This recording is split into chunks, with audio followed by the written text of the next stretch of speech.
Hari ni sudah hampir sebulan Mama berada di hospital. Beberapa hari lagi dah nak raya. Selalunya tiap kali raya Mama lah yang paling sibuk nak siapkan jualan.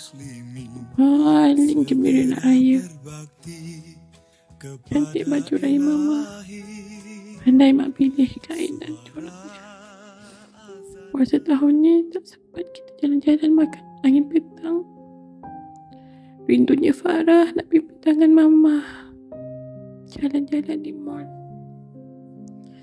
Cepatlah baik Mama. Hari itu Farah lalu depan restoran kegemaran Mama. Dapat nampak kita makan sambil bergurau bercerita. Tiba-tiba Mama jatuh sakit. Alhamdulillah Mama makan bila Farah nak suap ubat. Satu hari Mama tak bangun-bangun bila Farah kejut makan untuk sahur. Mama, Farah ada banyak cerita nak berkongsi dengan Mama. Cepatlah baik Mama. Farah tak nak raya tak ada Mama. Mama, I miss you so much.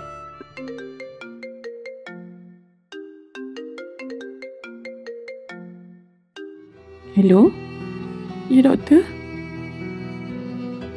Allahu Akbar. Allahu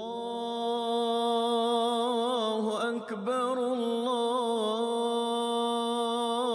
Akbar. Allahu Akbar.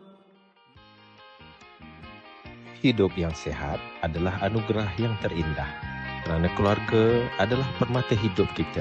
Super Big Pharmacy bersama anda untuk kehidupan lebih sihat. Super Big Pharmacy, kami melengkapkan anda.